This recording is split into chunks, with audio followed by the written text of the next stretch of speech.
Vamos falar desse time do Grêmio. O jogo é difícil contra o Fluminense, mas não é impossível que o Grêmio volte de lá com os 3 pontos e com a sua primeira vitória no Campeonato Brasileiro. Meneghete, como sempre, tu definisse algumas situações ontem que são assertivas no que diz respeito às escolhas e à forma de Luiz Felipe Scolari trabalhar o time do Grêmio. Filipão escolhe, historicamente ele faz isso, alguns talismãs, né? A gente tem em Léo Pereira a figura do jogador que vai compor pela briga, pela lógica de lutar pelo tempo, pela bola todo o tempo. A gente já vai ver um Grêmio com o Wanderson assumindo a titularidade do lado direito, algo que era tão ambicionado pelo torcedor, desde lá quando tentaram nos justificar que Rafinha seria a melhor contratação do mundo, né? Que se tentou, tentou nos justificar, lutar. Mas eu não falo, eu falo o Grêmio tentou. O Grêmio não queria e depois, quando convencido por Renato Portaluppi, o presidente do Grêmio disse que seria. E aí um monte de gente embarcou, né? E aí todo mundo, eu foi nessa jangada, aí muita gente foi nessa jangada. Tentando sempre auxiliar nas narrativas, a gente tentou. E hoje a gente vê claramente que Wanderson pede passagem. O que a gente pode esperar do Grêmio lá?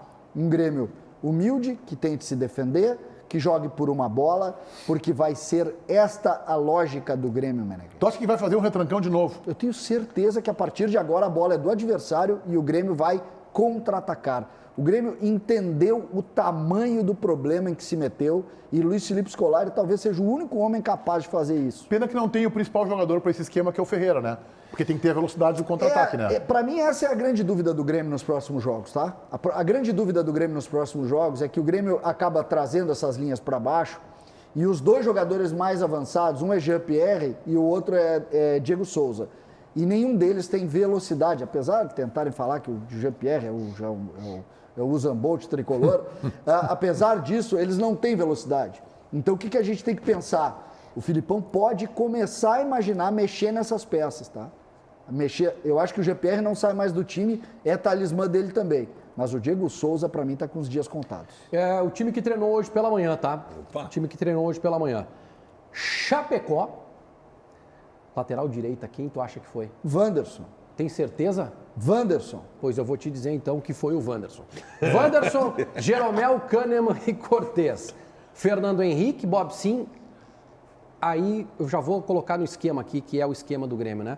Fernando Henrique, Bob Sim, Léo Pereira, Alisson, Jean-Pierre e Diego Souza. Esse foi o time que treinou na manhã desta sexta-feira, assim, antes do embarque para o Rio de Janeiro. Tem um detalhe aqui, gente. Colocou no esquema certo. Eu já vou fazer uma crítica pro Filipão aqui, tá? Colocou no esquema certo, porque o GPR não está jogando como armador, está jogando como penúltimo homem, como o Douglas Costa jogou no Clássico Grenal. Segundo atacante por trás do Diego Souza, né? Em que pese a velocidade destacada pelo César Cidade Dias aqui, que é bruxinho do Jean-Pierre, inclusive. Curiosamente, acertamos a escalação sem saber. Gente, cadê o Guilherme Guedes, né? Entra técnico e sai técnico e o Guilherme Guedes não recebe uma oportunidade. Eu tenho a relação aqui eu recebi aqui também em primeiríssima mão. Que é isso? A relação dos jogadores que estão concentrados. Desculpa, chefe, não deu tempo de colocar aqui naquela posição que tu gosta e tal. Então vai ter que fazer um esforço, né? Tá anotado na inteligência seletiva, uma expressão que eu aprendi com meu amigo César Cidade Dias. Adriel, Alisson, Pinares está de volta.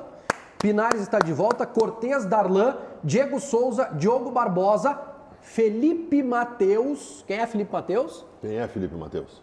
O goleiro. Não sei quem é o Felipe Mateus. Não é o lateral direito? Não, esse seria Tomás Luciano. O Felipe Mateus eu também. É o goleiro. Eu acho que é o goleiro. Fernando Henrique, Chapecó, Jeromel e Gui Azevedo, Jean-Pierre, Kahneman, Léo Chu, Léo Pereira, Lucas Silva, Matheus Ferreira. Quem é Matheus Ferreira? Sarará. Matheus Sarará. Que entrou no jogo. Rafinha, Ricardinho, Rodrigues, Juan, Wanderson e Victor Bob. O Matheus é terceiro goleiro. Sim, o Matheus. O Felipe. O Churin tá nessa relação aí? Não, ainda Diego não. Churin tá machucado. O Filipão gostaria de utilizar muito. E o lateral esquerdo, o Guilherme... Não tá, Guedes. cara. Não tá aqui o Guilherme Guedes. Tá o Diogo Barbosa. Vem cá, 70% é base, hein? Não, mas Não Grêmio, tá o o Guilherme Grêmio vai Guedes. fazer esse investimento. Eu acho interessante aí alguns pontos, tá? Primeiro ponto, eu quero pegar o time titular, tá, Meneghete? Fiquem atentos a isso. É claro que o Guilherme Guedes, o Grêmio está tentando recondicionar ele fisicamente. Nós vimos ele jogar naquele jogo contra o Santa Cruz e ele parecia eu. Ah, mas ele vai ficar bravo com o César porque o César diz as coisas. Quem é esse? Desculpa, o Guilherme Guilherme Guedes, Guedes. lateral Fisicamente está abaixo. Então o Grêmio está tentando. Mas, e eu acho que esse é o ponto dessa discussão. O Filipão, assim como o Thiago já tinha feito, o titular não é o Diogo Barbosa. E aí entra uma situação, o Diogo Barbosa tem uma cláusula no contrato dele Boa. que, né, o Diogo Barbosa... Número tem X de jogos, que o o Grêmio número paga uma X de grana. jogos como titular, o Grêmio tem que pagar o Palmeiras. Fiquem atentos a isso. O Guilherme Guedes tem que vir logo, ou o Grêmio vai buscar lateral esquerdo também. Fiquem atentos a isso. Acho que é importante, porque o Diogo Barbosa não deu a resposta.